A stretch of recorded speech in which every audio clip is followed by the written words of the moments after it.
we're live. We're live. Yeah, no, we're not having any nonsense today, right, Roy? No nonsense. We're getting this right is episode 10. We got to get right into it. Episode 10. This is episode 10. This is episode 10. We did it. We really made it. We really made it here. This is Loser Release Wrestling. We're really growing up. Loser Release. This is the Weekly Wrestle, episode 10.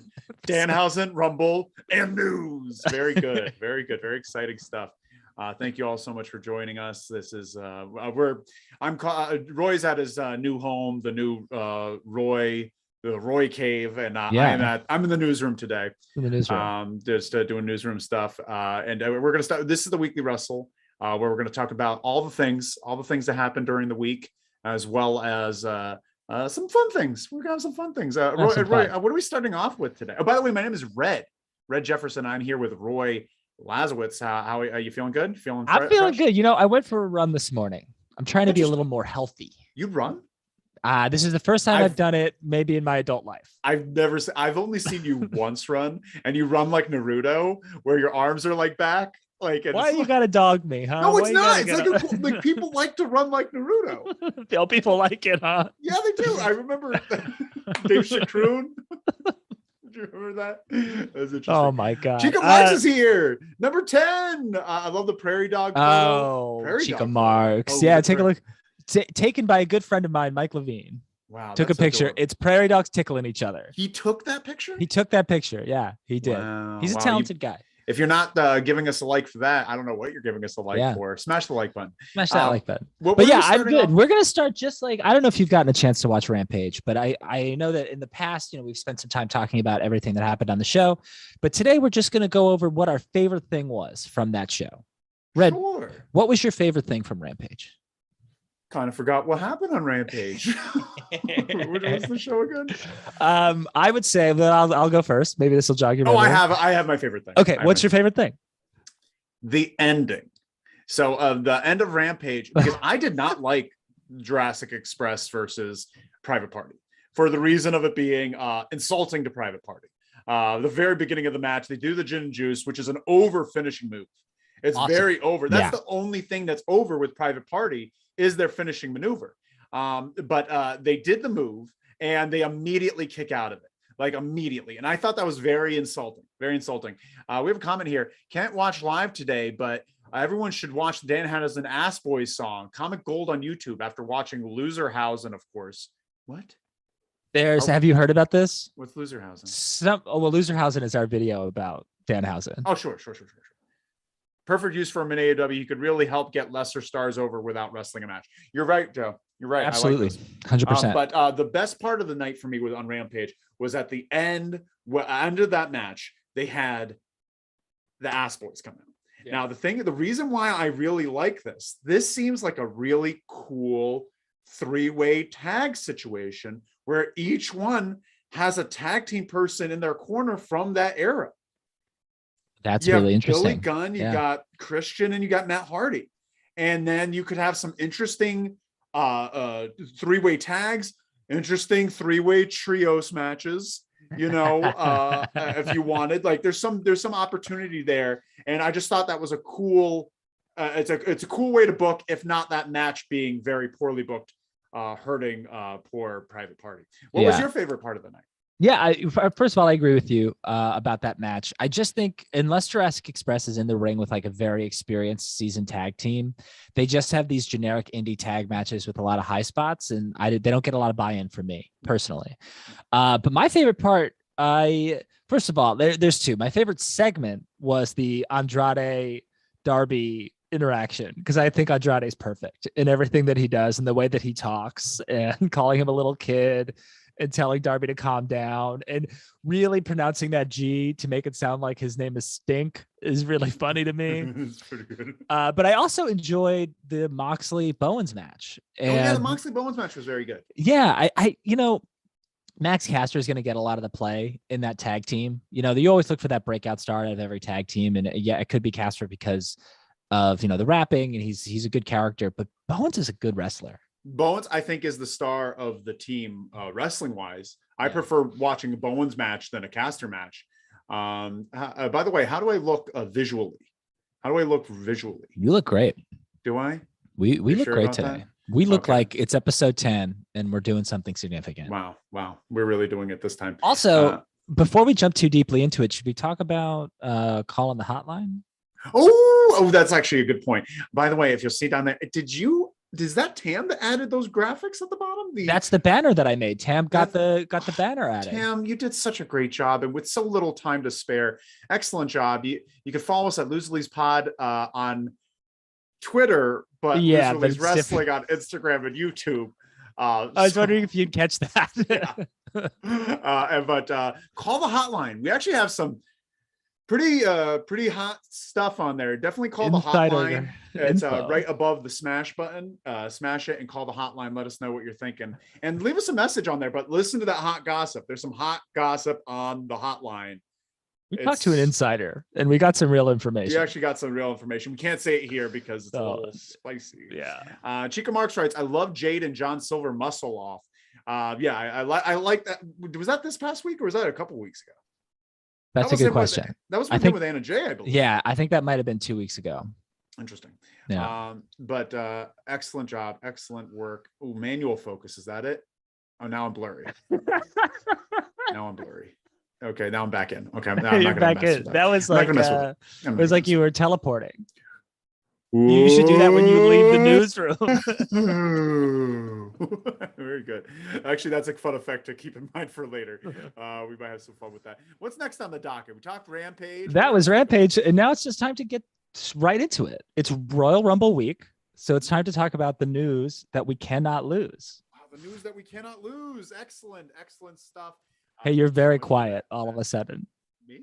Yeah. Is that just me? Can you hear me? Are things going okay? Are things going okay? You're low. I'm a little bit low. You're low. Jesus. All right, we're gonna figure this out. I'm gonna talk closer to the mic. Make sure. Can you hear me okay? You're still low. Am I still low? What the frick? Yikes. All that teleporting. Was it the teleporting? Jesus Christmas. Mute my audio. Oh, no, you're getting better. Am I good now? Yeah. Oh, how about this? If I put it on, you're good now. You're good now. Good. I'm not going to touch anything. Jeez, I bet it's the sound outside. It's capturing the sound outside. It's trying to hear both of us. Not good. We have to talk about the news. We got to jump right in. First slide there, Tam, when you can. By the way, Chica Marks writes, oh my God, I forgot. I watched last week's because I'm still catching up. Now we're on the same page. The muscle off was fun.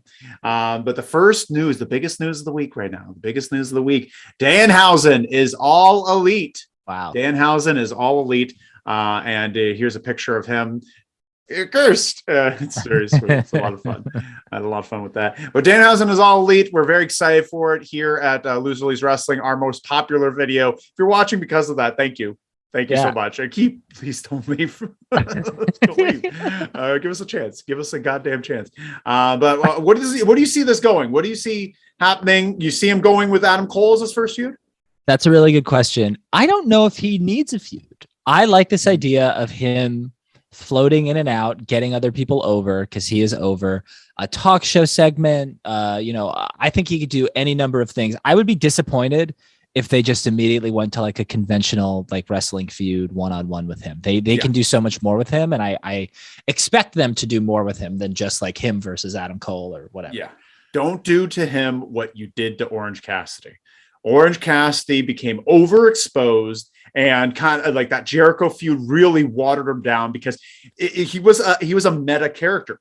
And then he became a wrestler doing a gimmick, Well, that's the thing too, right? If you go back to the very beginning of AEW, they used Orange Cassidy perfectly. Yeah. He would just show up occasionally, help the best friends, never wrestle.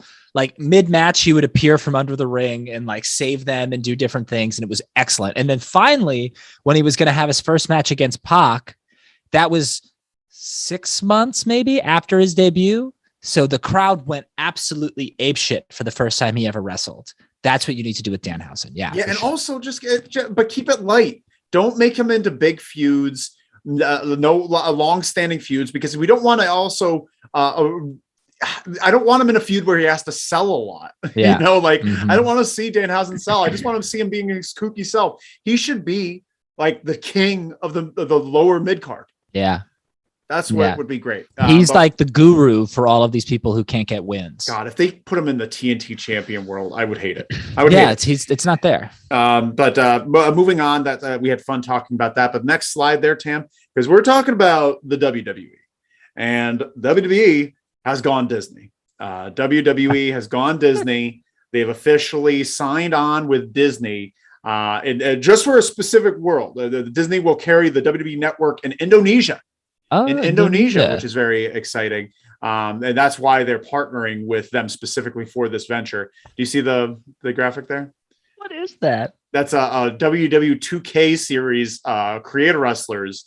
We got the Genie, Gaston, Donald because Duck. of Disney. Yes. Yeah, Disney. I was trying to figure out which one to go with, and I went here. So that's good. Fun. That's great. Fun. But yeah, so I'm not sure what this means. I do know that Nick Khan has mentioned in an interview recently that they have been fielding offers. They're not saying no. We don't want to hear offers of a sale. Is Disney going to buy? Do you like is Disney going to buy WWE? Really good question. I don't know. I'm not into it. I'm not into the idea of it, but also like there's a part of me that foolishly hopes that if WWE sells, Tony Khan will buy the tape libraries of like the territories, WCW and ECW. That's all I care about. Let the WWE be its own thing. That's not going to happen.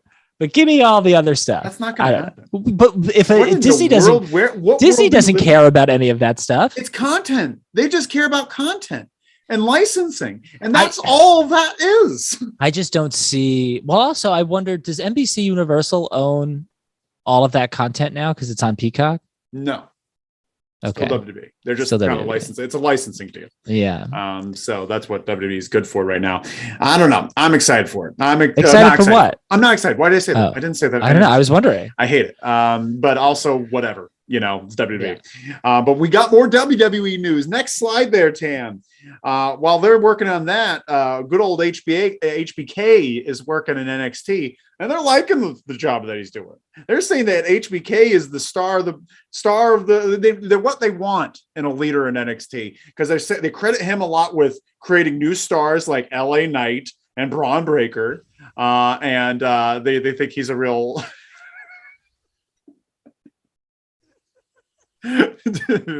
So Shawn Michaels took over for Triple H when Triple H had the issue with his heart. He had those heart issues from a genetic heart disorder that he has. Still not sure when he's coming back. Nobody knows, honestly. And if he does come back, will he be helming NXT? Because they don't like what Triple H did. They said the issue is they said that the old NXT was broken. And it couldn't be fixed. So they had to do this. And they also say that the reason for the slump in ratings is because it was such a fast change, not because of the changes they made, because it was such a fast change is what the issue is.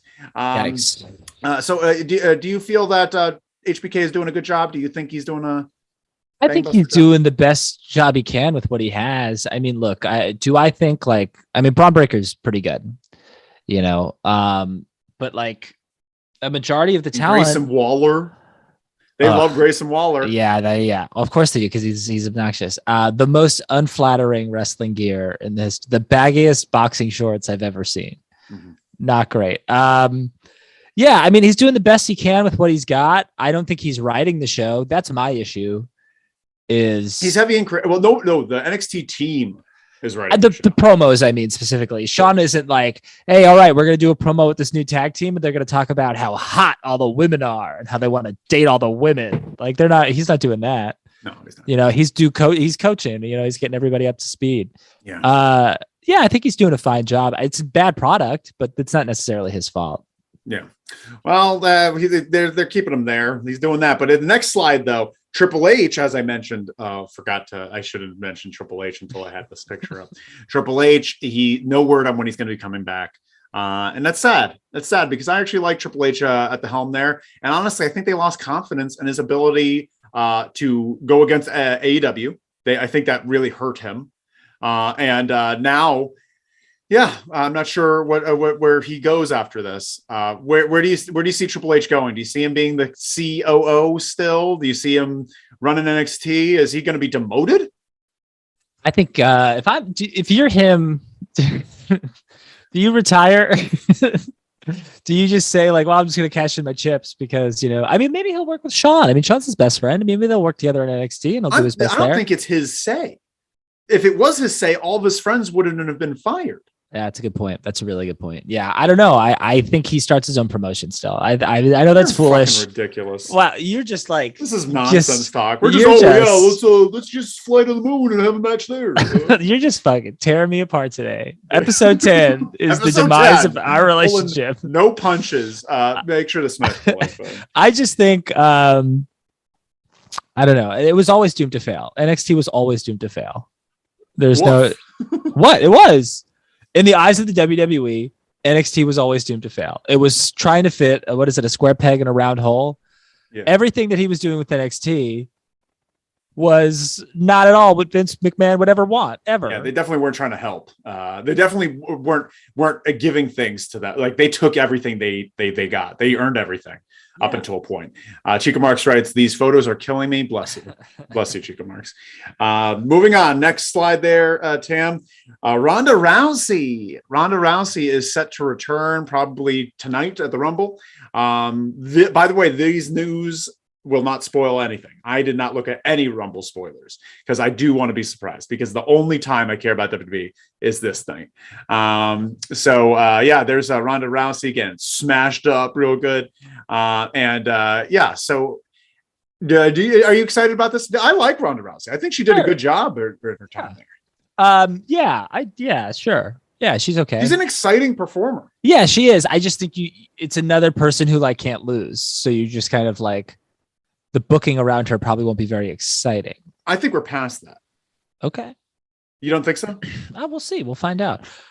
It's been so separated from her time in UFC. She's not going to be going back to UFC.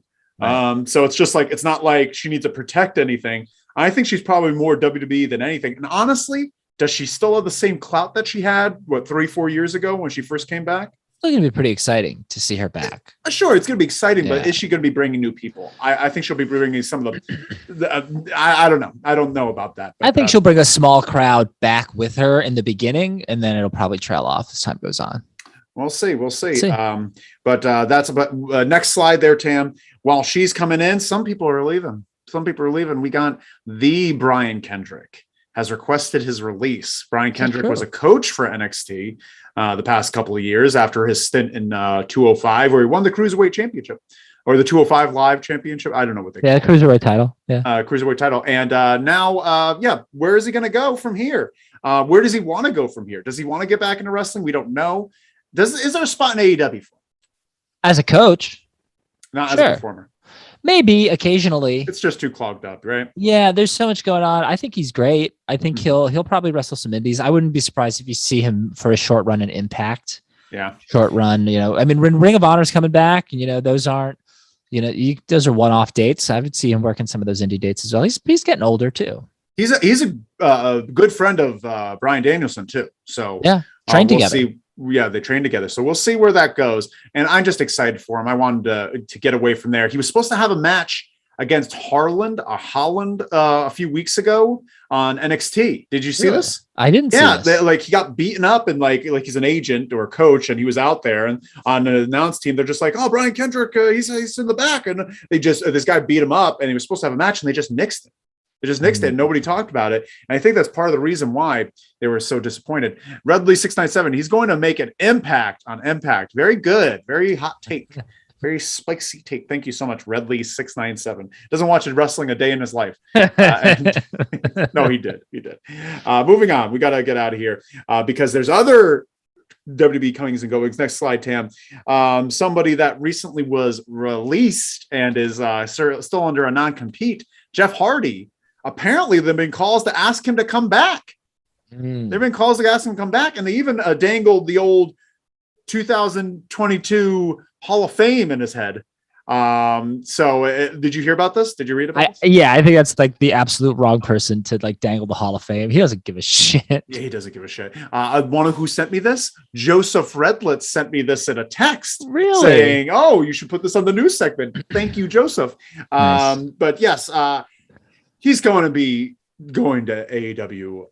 Yeah, did you hear about this? Time. Did you hear about WWE's feelings about him going to AEW? Yeah, and how they really don't want him going there? Yeah, I think that's really interesting. Yeah, a good point. Yeah, they have a big tag team division in AEW, a pretty large tag team division at the moment. What they're doing with it is neither here nor there, but well, they're starting to. They're making some headway. Yeah. But the Hardys being there would be pretty cool to see against all these young up and coming teams.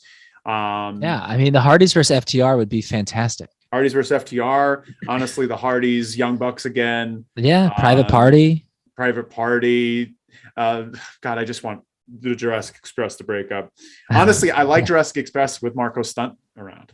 Interesting. Well, sayonara, Marco. Christian is a poor Marco Stunt. Even though I don't want Marco Stunt to stay. Next slide there, Tam. Ring of Honor has a major announcement. Major announcement, Roy. You're gonna love this. I'm ready. You're gonna love this so much. I am gonna love this. Ring of Honor has just announced that they're opening a Ring of Honor Hall of Fame. Oh, I see. This is you making fun of me again. I get it. I'm not making fun of you. Yes, I'm not making fun of you. Yes, you are. No, you love Hall of Fames. You were saying I do not love Hall of Fames. I love. He loves the Hall of Fames. Every single one. I don't understand. I think the angriest I've been at you in like 6 years was when you were making fun of the Indie Wrestling Hall of Fame. I'm still mad at you. Because the thing is, it's a catch-all Hall of Fame. It's not like it's a catch-all GCW Hall of Fame. You're right. It's the sink trap of Hall of Fames.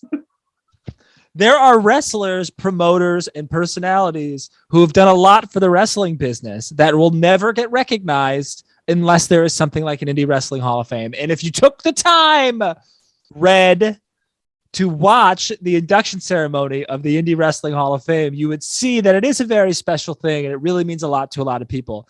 When individual companies do Hall of Fames besides the WWE, I think it's dumb. The Impact Hall of Fame, dumb.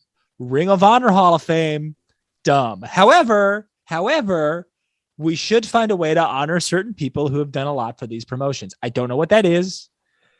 Give me a call, Jeff Jarrett. Let's talk about it. I think the Ring of Honor Hall of Fame and the Impact Hall of Fame make a lot more sense than the Independent Wrestling Hall of Fame, which is so amorphous, like a bowl of Jell-O. No like you way. said, it's a catch-all. It makes sure to grab the things that before they go down the drain. I just feel that like Cauliflower Alley, PWI, WWE, and any PWI is a promotion. work. What? PWI is not even real. Their magazine. Oh, and independent wrestling is such a tangible thing. Like, what are you talking about? What are you talking about? What are you talking about? Chica Mark says I Venmo Brian once. What?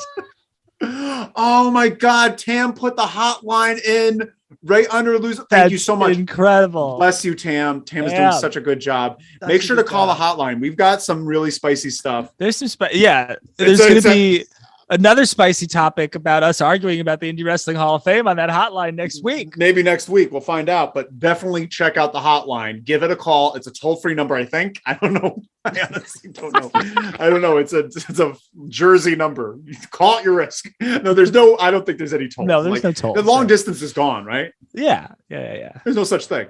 Yeah, it's also, you're calling a computer, essentially. But also they did announce that the Supercard event, a Supercard of Honor in April will be Gresham versus Bandito. Yeah, to unify the two titles. What's that? To unify the two Ring of Honor heavyweight titles. That's exciting. That's good. Yeah. Positive stuff here. So we also, I want to take a second. The LLW family wants to wish Jonathan Gresham well. Currently has COVID, but is doing fine. My next one. Oh, I'm so sorry. You're stealing my next slide there, Tam. This is a cool picture too. I'm blowing it. Oh my God, he made it a rolling hotline number. It's awesome, damn. Damn, that's awesome. That's really fantastic. Yeah, it pops. We're gonna get so many hotline calls. Leave us a voicemail on that hotline. Yeah, well, there's a request to leave a message.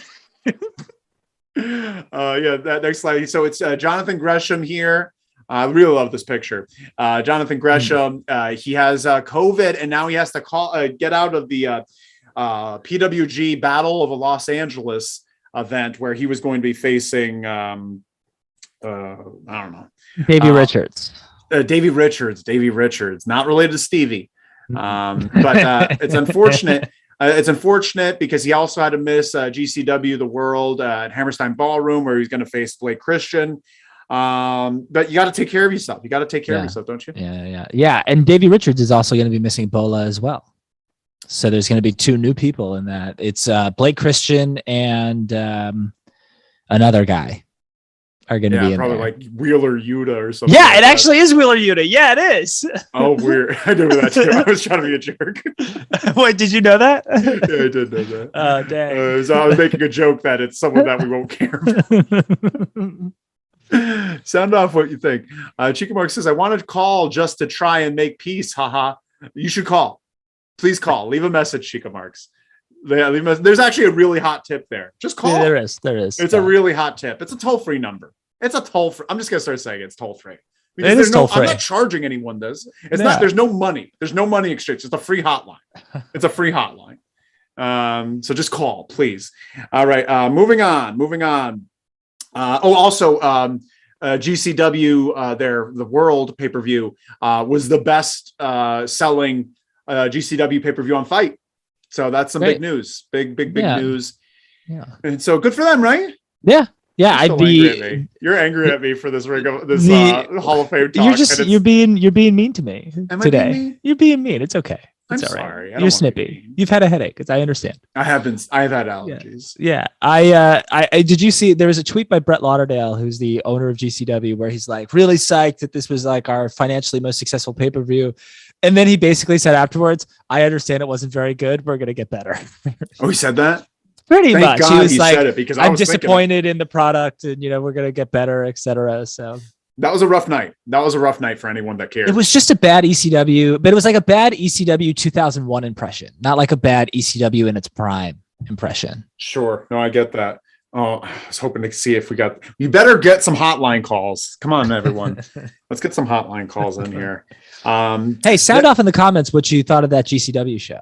If you watched it. Curious to get other people's let us feedback. know what you thought of the GCW. And also, if you do call the hotline, no spoilers. No spoilers in the chat.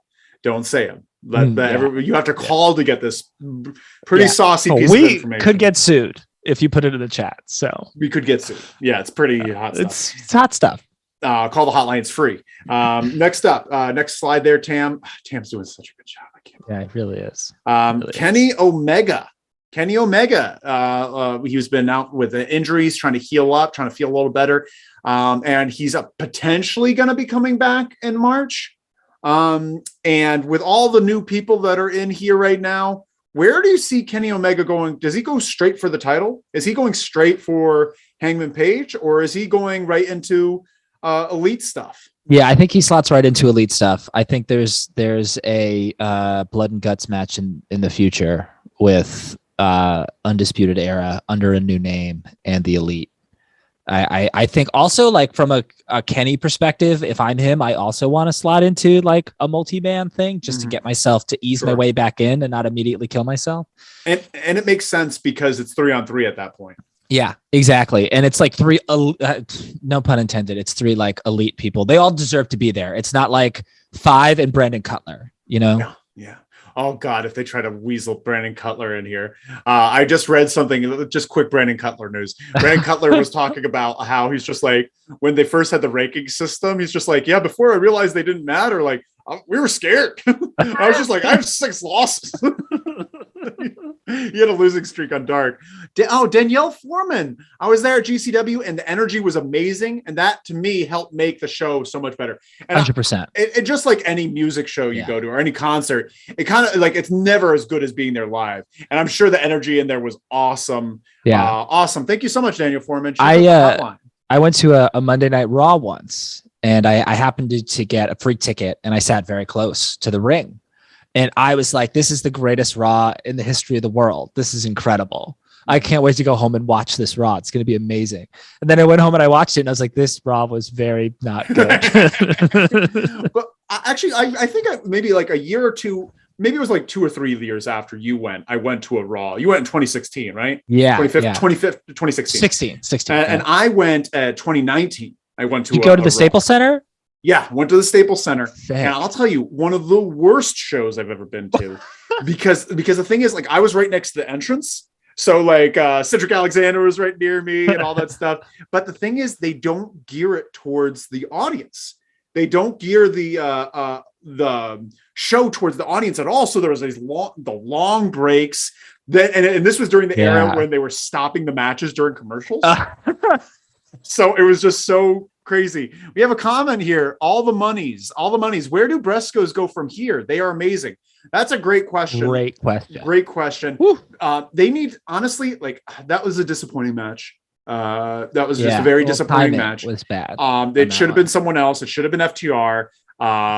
Nick Gage should have been out, like, shouldn't have had a match. He should have just beaten up the owner, honestly. Like, the owner should have gone out there and just be like, yeah, we're trying to make sure that we're a little cleaner cut for this theater. And, like, at the end of the show, and then have Nick Gage come out, fucking cut him up with a pizza cutter, and everyone jumps in the ring and just dance, because he wasn't in the best shape. But the Briscoes, bring them to AEW for a spell. Let them have a crack at FTR. Let them get in there, cause some mayhem. I think that would be the way to go, right? I don't think the Briscoes should ever sign with anyone. Now that Ring of Honor isn't full time and it's just going to be like a monthly thing, they should just be everywhere all the time. And they're legitimately chicken farmers. They make all their money from farming, so they can do whatever they want. They are the Bruiser Brodies of tag teams. Yeah. They are the Bruiser Brodies of tag teams. They're just like, let's go. All the monies. You bring up a good point. I saw the Briscoes live recently at a GCW show in Texas, and they're just like on a whole other planet. Just all the little things that they do. They are really awesome. They're really awesome. I don't know who it's from, but we got a voicemail. The transcript says, "That's amazing. Thank you for that wonderful tip. I hope you guys stay friends. Bye." Thank you so much. Well, I'll find out who said it later, but check out that tip. We're already getting thanks for it. Moving on. And by the way, that number, let's say the number out loud for the podcast. Jesus Christmas. They don't know at all. The podcast doesn't even know at all. It's 201-574-7222. That's 201-574-7222. 7222. That's what we'll say. We have to move on, right? Let's keep rolling. Next slide there, Tam. Thank you so much, Tam. Cody Rhodes. You ever heard of him? We're still in the world of AEW, and he is still not in a contract. Had a great match with Sammy Guevara with a dumb finish, and that finish wasn't dumb. it just kind of nuked the whole swanton off the top. Like, I see what you're saying. Yeah, it was just I'm fine with him losing. Like, I'd wish he won, but like it just kind of like they both no-sold that completely. So they just didn't have the time. They didn't have the time to sell. It was the first match of the night. I know. Oh, yeah. 5 stars. Dave Meltzer gave it 5 stars. Idiot. Whoa. No, because like they just no-sold that big move. Mm-hmm. They had that big crazy move, and they both. But watch it again. They both, like, Sammy Guevara got first, and he got on the ring, and literally Cody just runs in right after him. Yeah. It was crazy. Yeah, that's the problem with the ladder match in general. Yeah, it's crazy stuff. Yeah. But the ladder match, we'll get into it another time. But yeah, he's still wrestling without a contract. Is this a sign of worry, or is it just like this is gonna happen? It's gonna be soon. I don't think it's a sign of worry, and I just, as far as Cody goes right now. When Sting came out on WCW Nitro after Fall Brawl 96 and basically took a vow of silence for a year and change, the last thing he said is the only thing that's for sure about Sting is nothing's for sure. And that's how I feel about Cody right now. There's nothing for sure about Cody right now. I have no idea what's going on. And I'm just like along for the ride. Okay. Well, we're both excited. LLW has become a big fan, big supporter of Cody Rhodes the past few weeks. And maybe that's not popular opinion, but mess with my head. Yeah, it's messing with our heads, and that's what I love it. We love it here. Next up, we got another slide there, Tam. Thank you so much, Frankie Kazarian. He signed a new deal. They can't get Cody, but they got Frankie. Frankie Kazarian has signed a new deal above others like Brian Cage, Marco Stunt, Leah Rush, and Joey Janela. Now, besides the first two that really don't make any sense to me, why do you think they want Frankie Kazarian there right now? I think he's probably like a locker room leader type at this point. He's a veteran. He definitely helps young talent, etc. And I think they're also similar. Like they're probably going to be loyal to the first signees, and he was one of the first 10 people to sign a contract with AEW. Marco Stunt is crying when you said that. Marco Stunt was not one of the first 10 people to sign a contract. It was what were they called? What was the name of their group? This is SCU. The worst town. Yeah. It was like SCU and the Elite were like the first ones to sign contracts. And I think, I think Kazarian also has friends in high places. Jericho loves him and Tony Khan probably loves him. Whatever. He's fine. Fair. We got some comments here. Llama Lad. And by the way, thank you all so much for joining. Thank you so much for joining. Smash the like button. Call up the hotline. It's free. It's on me. Don't even worry about it. It's on me. Don't even worry. Call the hotline. Llama Lad says, Cody is doing some of the most interesting stuff right now. Genuinely still don't know how to feel about it, but I can't stop watching what he's doing. 100%. 110%. Like that's really how we feel about it. At first, I think there's a lot of frustration with everyone. Just like, why is this guy being so ignorant to what's going on? But honestly, I get it now. And honestly, the best. Want to who should be champion right now? Brandy Rhodes. Make Brandy Rhodes the TBS champion, and let's keep this rolling. Yeah. Honestly, all the money's rights. Agreed. Coney continues to change the landscape. It's a new dawn. It's a new life. What do you say? Also, I forgot to mention this real quick, and I'm trying to understand. Back on Rampage last night, they had a very brief Deeb promo that was really fantastic. Mm-hmm. And anytime they do a Deeb promo, I got to bring it up on the show. We can't not talk about Deeb. And there's this look that she does. She's just like sitting there on the steps, and then she's like, just like, let's go. Deeb. All right.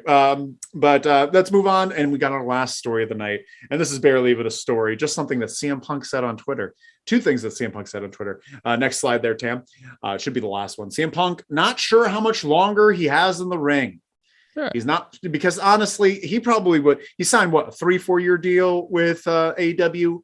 I think it's a 3. I think everybody signs 3-year deals, so I'm just assuming it was a 3-year deal. So CM Punk, not sure how much longer, and after that Wardlow match, he's that's good. After the Wardlow match, he just looks.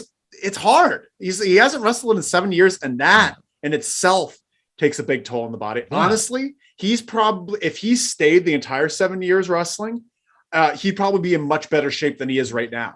Not just in the ring, but also when you haven't taken that kind of bumps, you're likely to get injured more quickly. Yeah. Mm-hmm. So similar to Danielson. I think he would have a similar tolerance, if that's the right word, for the way Danielson does. Like Danielson never really stopped. He stopped for a couple of years. Yeah. But then continued to wrestle like a safe WWE style. And now he's good to go. He says he feels like he is like he's at 40. He feels like he's at 30. He says he feels better than he did at 30. That's amazing. So I can't wait. But do you see, how long do you see CM Punk going? I could see CM Punk going another year or so. At least I could see him finishing his contract, but maybe this last 6 months to a year of his contract is like on commentary or is like an extreme part-time wrestler or something like that. Do you see him winning the AEW championship? I don't. I don't. I don't know. No, I don't. I see Danielson winning it, but I don't see Punk winning it. I almost see Danielson winning it. And then CM Punk climbing and just being like, I just want to win the championship one more time. And they have this match, and Danielson being the shithole that he is, they have a match and he just beats the shit out of Punk. Yeah. And it's Punk's first and only loss in AEW, and he never wrestles again. Yeah. I could see, Punk's definitely going to be one of those guys that goes out on his back, like he'll do the honors, as they say in wrestling. Yeah. I definitely think that will happen. But also he did mention, he did talk about this, and I thought this was an interesting topic. He talked about Wrestlers Court. He talked about. Did you see this about I Wrestle Report? I loved it. And he referred to it as the most insecure, small dick energy, average white man embarrassment to the wrestling business shit of all time. And I thought that was pretty interesting. But also, I thought, in essence, I'm sure the way they went about it, with JBL being the fucking prosecuting attorney, was probably pretty fucked up. But like, I don't think it's a bad idea to have in a locker room to kind of have the locker room help manage itself rather than go into management for everything. But that being said, that is a problem with HR and shit. Well, yeah, it's funny. That whole tweet describes JBL to me. I have some thoughts in the top of my mind about JBL because I've been going back and watching some like mid 2000 Royal Rumbles, and he's on commentary and he's saying some stupid shit that would not be okay now. But, That's true. Yeah. We actually have, so I saw all the monies. I left a message on the hotline question about PWG. Any news or updates about PWG? The shows and talent are electric. But then I saw it here. I love PWG. You guys have any news about Pro Wrestling Guerrillas coming up with their live shows? They're doing the transcription, so it's not accurate. Yeah. But yeah, so the Battle of Los Angeles is happening tonight and tomorrow. Poor John Grisham's not going to be there, unfortunately. Yeah. No specific news other than no specific news on that yet. Yeah. We should probably focus on that. Great point, all the monies. We're going to try and get more PWG talk in here because they're important. Absolutely. I mean, what an influential promotion. I went with Chica Marks in the chat. We went to a PWG show maybe a few months ago, and it was a wild time. Very expensive show. Too expensive. Hot ticket. Too expensive. Hot tickets. All the money's, oh yeah. Oh yeah. Yeah. Oh yeah. All right. Thank you so much for that's the news. That's the news. But we're not done yet. We're not done yet. We have some special segments, and I think we're killing it on time. We are killing it. I think we're doing such a sharp show. Yeah. So sharp. Besides the fact that it was mean. I'm so sorry. It's okay. It's okay. I don't want to be mean. All right, Sam. Yeah, we're gonna jump over to what would you book? To all the new viewers out there, this is a segment where I talk about something that happened in the history of professional wrestling that didn't go so well, that could have gone really well. And I show it to Red, we talk a little bit about it, and then Red rebooks it in his vision. Sure. So the thing that I wanted to talk about this week, Red, is something that, how do I put this? It is the hardest thing in wrestling to do, but it could also be the coolest thing. It's when the unbeatable faction debuts. How do you handle the unbeatable faction? And in this instance, Tam, you can go to the next slide. How do you handle the debut of the original Nexus? How do you handle the debut? Because the debut was awesome. So, the debut was awesome, right? So maybe not the debut necessarily, but how do you handle the short-term Nexus, right? So to give a little background on Nexus, it's 2010. It's June of 2010. They debut on Monday Night Raw and beat the shit out of John Cena. But nice. They beat the shit out of John Cena, CM Punk, Luke Gallows, and they just wreck everything. And it's not like anything we've ever seen before. Do you have a memory of watching this and seeing this? When Daniel Bryan choked out Justin Roberts with his necktie and got fired for it. He got fired for it. I remember. They beat him down. But do you remember where you were? Like, do you remember watching this? Yeah, I watched live. I was watching live at the time, and it was a really cool moment. What was this, 2011? 2010. And so it was a very exciting time. I thought it was amazing. I had big hopes for where they were going with this because I liked the idea of, because it's hard to get new guys over, but grouping them all together and they're very angry that they're not at the top because they're young and fresh and ready. That was a cool way of going about it. Yes. Yeah. And then I think just to give a little background, right? All of these guys came from the original NXT, the very first iteration of NXT, which was a game show, and it was super lame. Yeah. So I think this was a great way to rehab all of these people from this like super lame game show idea where you have to like pick things up and carry them around a ring or whatever. So they debut and they wreck house for a couple of months. And then they're going to do the 7-on-7 match at SummerSlam, which is Team WWE versus Team Nexus. And Team WWE, John Cena is obviously the main person on it. But Daniel Bryan, who got fired, got hired back, re-debuts as a member of Team WWE. And this Team WWE also included Bret Hart, who could not be touched. So that's weird. Yeah. And then you think that Nexus is going to go over, but instead John Cena single-handedly beats the final 2 members to bury them forever. How did Bret Hart get out? I think he was disqualified or counted out. Cool. Yeah. I have to rewatch that, actually. That sounds like a fucking pipe dream. Yeah. 2010, I like watching this. Getting ready for this. I kind of reviewed a lot of 2010 WWE stuff. Very weird time. There's a lot of weird stuff going on. Bret Hart was also the US champion at some point. He beat The Miz, even though The Miz couldn't touch him. I don't know. Very strange. No, he's allowed to touch him. It can't resemble a wrestling move. That's why Vince McMahon kicked him in the leg. That's allowed. That's allowed. Right. That's allowed. And then in an attempt to rehab Nexus after this loss at SummerSlam, John Cena was forced to join them for a period of time. Then they started kicking members out. They kicked out Michael Tarver. Danielson was no longer in it. They kicked out Fred Rosser. What was his name? Darren Young? Yeah. They kicked out Darren Young. Darren Young or Fred Sampson. Bone Crusher Fred Sampson. Bone Crusher Fred Sampson. Yeah, he trained you. Wow, you've had some famous trainers. So then eventually nothing happens, and then the original version disbands in December. So it kind of goes out like, a fart in church, as they say, or didn't, whatever. How would you do this? Honestly, I wouldn't have called them Nexus. Okay. Because Nexus... because was it called NXT or Nexus, the show? It was called the show was called NXT. This was called Nexus. Yeah. So because the issue I have with it is they planned on doing another season, right? Presumably they did do another season. They did a second season with Husky Harris and Michael McGillicuddy. So they created this group of all these newcomers. Were the newcomers from the second season join later on? Like if this stayed around? So this is kind of what happened, right? This is like a good piece of information to add. So they lost some members, and then Wade Barrett fought Randy Orton for the heavyweight title in the fall at some point. That. And no, there was no Nexus interference allowed. Everyone was banned from ringside. The debuting Husky Harris, who would then go on to be Bray Wyatt, and the debuting Michael McGillicuddy, who would then go on to be Curtis Axel, they debuted, since they weren't technically members of Nexus, they helped him win by disqualification or something. And then they would join the group. Mm-hmm. So that a couple of them did. One of what I would have done, and this may not have been popular to say, I would have held off on this moment. I know it was fun for a big surprise, and that was pretty cool, but I would have had them be like, well, going up to management just in a group and just being like, oh, here's the new guys. They just want to fight. They want to, and they're just like, oh, we want a match. We want a US championship match. So like, well, you have to earn it. And so every time they come out, one of them individually has a match, they all come out.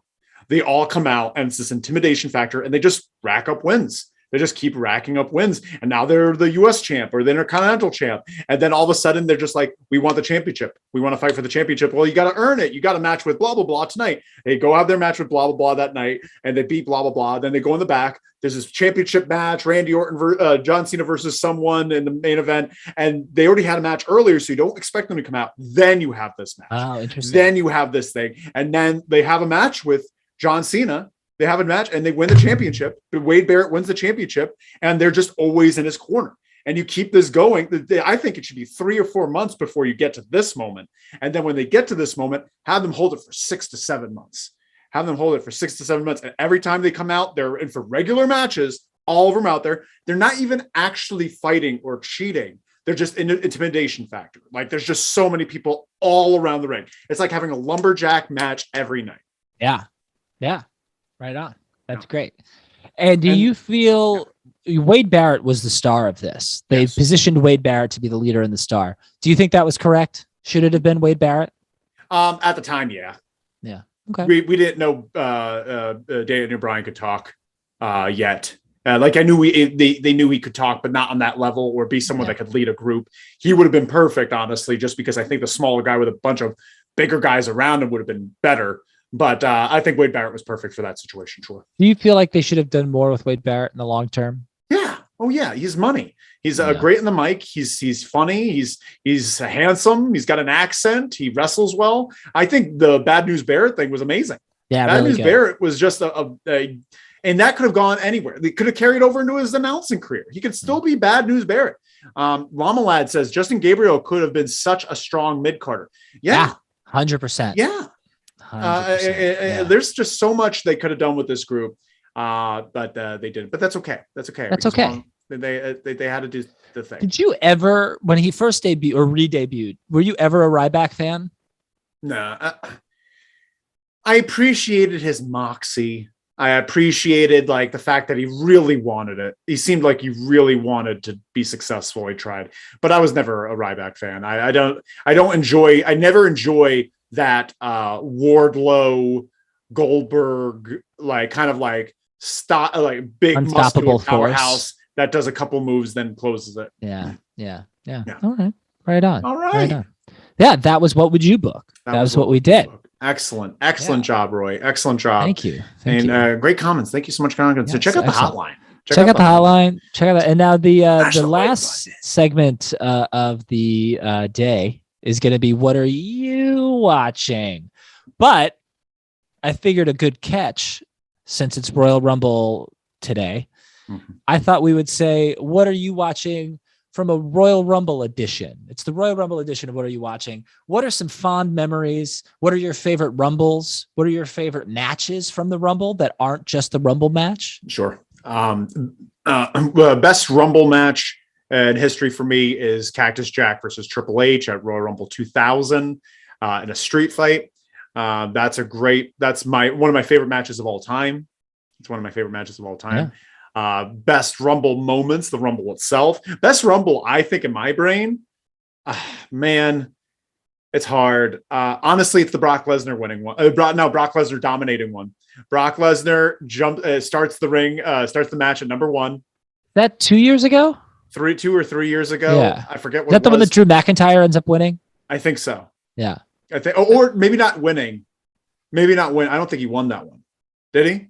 I don't remember. I'm going to be honest. I think he's been in a few Rumbles. Maybe that was the one. Maybe that was 2000. 2020. No. Maybe it was 2020. Oh, 2020. Yeah. No, I thought 2000. Yeah. But that one, because it was such a different take on the Rumble, where Brock jumps in and he just eliminates everyone one by one each time they come out. And then there were moments when you thought he was going to lose, when like the New Day came out with Ray, and it was like that moment that Keith Lee came out and they had that beautiful little back and forth. Mm-hmm. It was just honestly one of the. I couldn't see what was happening. They really pulled the wool over my eyes. I could not see where they were going. Great stuff. What about yourself, Roy? Favorite match and then favorite Rumble moment? That's a great question, man. It's tough. It's tough because I also really love that 2000 street fight. And at the end of the day, I think that match holds up better than in most any title matches in the history of the Royal Rumble. I just did go back and watch the other day. Massively underrated talent, I think, for me, I should say, because I think he wasn't my cup of tea at the time, but going back and watching some of the stuff now, he's really excellent, is Umaga. Umaga versus John Cena at Royal Rumble 2007 in a last man standing match. That's maybe the only good last man standing match ever, possibly. X-Pac versus Kane. Ever heard of it? What? I actually have not seen that match. I also think Triple H and Chris Jericho had one in 2000 that was also pretty good as well. But that is something that's top of mind right now that I really enjoy. And I also think I also think the best Rumbles, it's a tie for me. 1992 is a classic. It's a really great Royal Rumble. Ric Flair does a great job in that Rumble, but it's a little bit cursed because Ric Flair is involved. And then the other Royal Rumble that I really love, which is also very cursed, is 2004 because Benoit wins it. But it's a really good Rumble. It was a really good Rumble. Honestly, always felt it was a little anticlimactic. The Dragon Sleeper, not the Dragon Sleeper, but the front face lock over the top rope. Mm-hmm. But it was a cool moment. We have some comments here. Certified Wrestling Podcast, our old friend from St. Louis. I'm in St. Louis, they say, and we know. We know. Certified Wrestling Podcast says, I'm at the Royal Rumble. Cody Rhodes is here. No, he's not. Get out of here, Certified. Get out of here. Dropping no spoilers. Some spoilers here. Nick Aldis and Trevor Murdoch too. If they put Nick Aldis in there, no, Nick Aldis might be there because he's Mickey James' husband. Trevor might be there for Murdoch, that. though, that'd be pretty. That's because fun. they live there. Nick Aldis and Trevor Murdoch live in St. Louis. That's why all NWA stuff. Cody Rhodes, you're sending some spicy stuff. You should check out the hotline though before you go in. Check out the hotline. Check out that hotline. Call the hotline number. Could you say it? I have it covered up. Yeah, it's 201-574-7222. Give us a call. Yeah, let us know what you think. We want to hear all your hotline thoughts. Anything? Okay, perfect. Nothing new. But wow, is that the end of the show? Is that the end? I mean, we technically have an LLW champion to crown. Let's talk about the LLW champion. Who's the last week's champion? Last week's champion was Jon Moxley. Can't be beat. Yeah, Jon Moxley. And who is the secondary champion? Deep. Probably Deep. Yeah, I think we have to Deep write this down. retains. We have to keep a title history. Certified Wrestling Podcast says, "How you know me." Because you come on and talking about St. Louis, right? Talking about St. Louis and NWA. We love you, Certified Wrestling Podcast. All the money's Colt Cabana needs more matches. Got that right. You're damn right. Certified Wrestling Podcast. Cody's here. Number again? Oh, let's give that number again. They need the number again. It is 201-574-7222. Oh, you better call Certified Wrestling Podcast. We want to hear from you. I think the LLW champion of the week, for me, yeah. Who is it for you? That's tough. I've been thinking about this. I don't know. I guess I would have to give it to Cody. I don't know. That's a default position for me. No, I have mine. Who are you gonna give it to? Danhausen. Oh, of course. Danhausen is the LLW champion of the week. Of course he is. We have to put him in there. Yeah. But who's the secondary champion? Deep retains for that promo. No, but you have to have a match. You have to have a match to retain the secondary championship. Danhausen didn't have a match. The first is for overall. Okay. Good point. I would give it to, you know what? Secondary champion. He's working his way up the ranks. I'm giving it to Anthony Bowens. Great showing against Jon Moxley. Okay, I think I could agree with Anthony Bowens. I think Anthony Bowens won his first secondary championship, and Danhausen is the first time being an LLW champion. We have to really keep a record of this because it's getting out of hand. I think we also need a better graphic than this graphic that I've got. Yeah, here, we're gonna. If you have any graphic designer friends out there, let us know. That will do it for free. That would be cool if Ricky Morton was in the Rumble. Certified Wrestling Podcast said Ricky Morton Rumble. I would like that. He's not going to be, but I think we need both Ricky Morton and Dennis. Is it Dennis Gibson or Robert Gibson? Robert Gibson. I'm thinking Dennis Condrey. Yeah, I'm thinking that. But thank you all so much for watching. Chico Marks is excited that Danhausen is the LLW champion. First time LLW champion. It's pretty special. Thank you all so much for watching. This has been Loser Leaves Wrestling. Call the hotline 201-574-72222. And also make sure to follow us on all the things. Loser Leaves Wrestling on Instagram and on Facebook and all those things, and Loser Leaves Pod on Twitter. Very exciting. Also on TikTok. Yeah. And we'll be back Wednesday, right after Dynamite. We'll be back Wednesday, right after Dynamite, right here on YouTube, Loser Leaves Wrestling on YouTube. And please join us. Thank you all so much for watching. Have a great night. Roy, say bye-bye. Bye-bye. Bye-bye. Bye-bye. Have a great time at the Rumble Certified Wrestling Podcast. 3. Yes, please. 2. Call the hotline 1. Ole.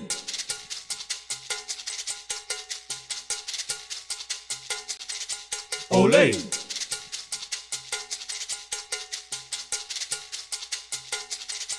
Ole.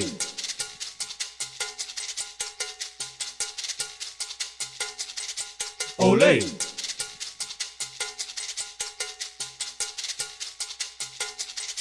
Ole.